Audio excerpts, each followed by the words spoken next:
Please help me welcome J.J. Burden. Have you ever wanted something really bad? Something you know you could achieve, and someone doubted your ability? There's nothing more exciting when you prove someone wrong. Now, let's take time to welcome in Mr. J.J. Burden himself. What's up, gentlemen? Welcome to the show, JJ. Thanks for coming in tonight. Yeah, well, thanks for the invite. No, we appreciate you taking the time, of course, to come talk Ducks with us, as well, especially because of this week, especially dealing with Washington, the rivalry week, the hate week, whatever you want to call it. But so I know a lot of people here, of course, are pretty going to be like, it's J.J. Burden, which, with all due respect to a lot of new generation Duck fans, yeah, like they're probably like, who's that guy? Well, right. Like myself, those years were like a little blur. I don't remember any of those years. I was a little too young. You started playing 2 years before I was born. So, can't blame us all for certain things like that. But please, introduce yourself. Tell us about you and who you are. Yeah, absolutely. Well, let's see. A little bit of history. Well, I am originally from Portland, Oregon. I went to Lake Ridge High School there in Lake Oswego. I was a track and football player for the team and got a track scholarship to the University of Oregon. I was not recruited in football.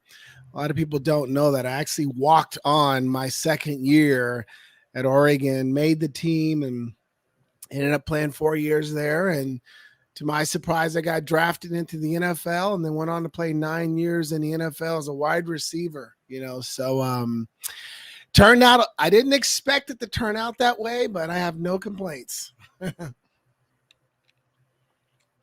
Yeah, going from a walk-on, who didn't even have a scholarship to play football and then get drafted in those days was very rare.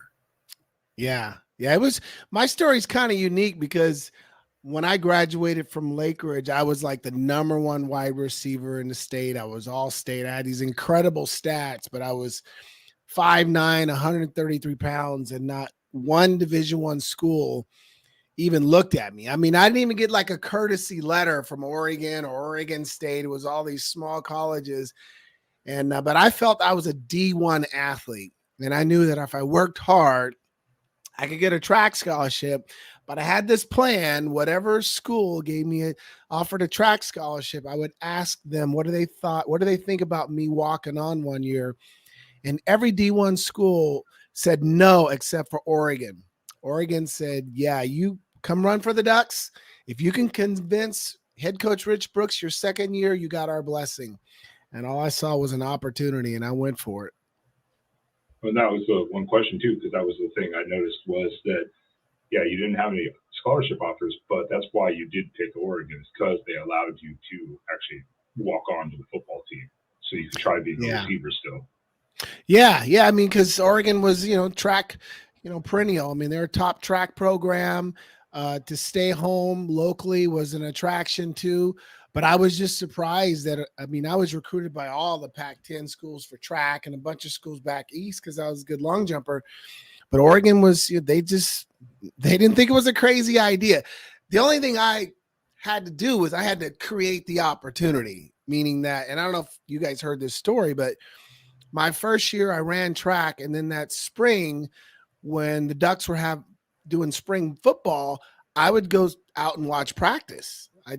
This 1 week, I just watched practice every day in the bleachers because I wanted to see if the Division I football players were that much bigger than me. Were they really that much bigger and better? And guys, after a couple of practices, I thought, okay, I can do this. I can compete.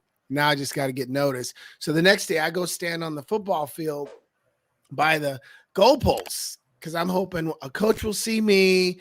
They're going to tell me to leave, and I'm going to tell them why I'm there. And sure enough, I stood there for 2 hours. At the end of practice, head coach Rich Brooks, he sees me from a distance, and he walks all the way down the field, and he's like, Burden, you're the track kid. I saw you in the bleachers. What are you doing here? And I said, Coach, I want to play.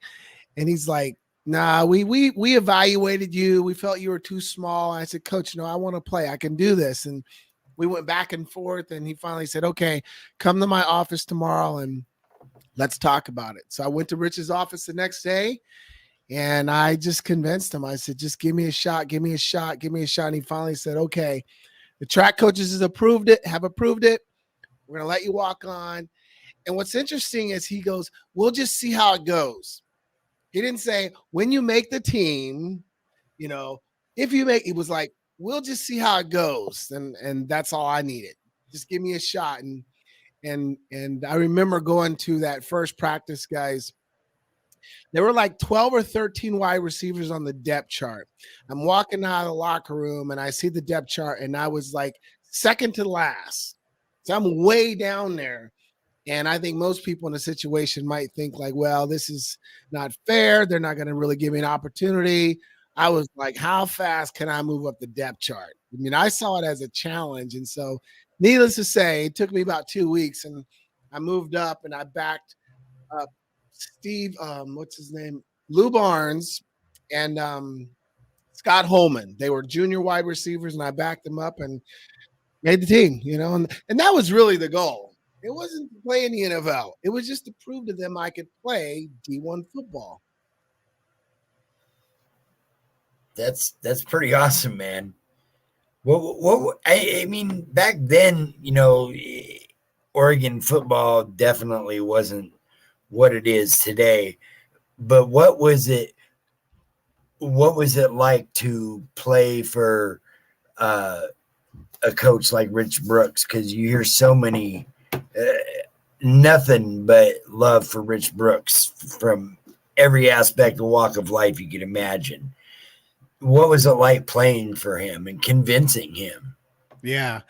Brooks, Brooks was kind of old school back then. He was kind of that old school, kind of like a Bear Bryant, a little intimidating, but if he believed in you, he would just do whatever he could to give you an opportunity. And I felt that once I could show Brooks that don't even worry about my size, how small I am, because at this time I'm about 155. Once I could prove to him, I felt that I knew that he'll be a great coach to play for. And the thing that I noticed that year was because Chris Miller, who was a quarterback, Sheldon, great athlete, he comes to Oregon. Anthony Newman, who was a top athlete there at Beaverton, he came to Oregon. And then Latin Berry, it was like the local high school athletes who could have gone to any other school were starting to come to Oregon. So you kind of felt like something was starting to brew there a little bit. That foundation was starting to be established. In that first year, we were 5-6, then we were 5-6, and then we were 6-5, and then we were 6-5. And when I went to the NFL, guys, I could tell something was about to happen, that the athletes were, the top athletes were starting to come there from, California and Denver. And so I wasn't surprised a couple years later to see them playing in a bowl game. Yeah, you guys kind of, your core group with you and Chris Miller and Anthony Newman and those guys were kind of that core group of guys that started to put Oregon on that map and started to get people to believe that Oregon could become a program. Yeah, I agree, because you often hear about the team that went to that one, I forgot the bowl game. It was the Freedom Bowl or something a couple years later, and then the Rose Bowl. Independence Bowl. But what you just said, Sean, I still think it was our years, because the difference was when I was a senior, we got Derek Lavelle, Chris Oldham, Tony Hargain, Bill Musgrave. So these 4 stars or 5 stars or whatever, they started all coming to Oregon, where in the past, only the local athletes were staying. Now you're getting these guys from California. And when I left and they were all freshmen, I was like, oh man, these guys are going to be good. So I really believe that was kind of the foundation. And then it just got better and better and better and better. And that's what I was telling Spaz before. I was like, I think, yeah, definitely your years were kind of the turmoil years, and then Rich Brooks set it in motion. But you guys kind of set the stage to start the building block. Right. And then, of course, it turned into, Mike Bellotti later and what it would become down the road. But without the building foundation, those 3, 4, 5 years during those times, it may have never gotten to that level. Yeah, that's why I say when Chris Miller decided to stay home and go to Oregon, that was a really big signing because Chris was this all-state quarterback, athletic, unbelievable. And I think he was that first one. And then here comes Anthony, and then here I come, and then Lattenberry. There was a core of guys. I thought that really kind of started it off.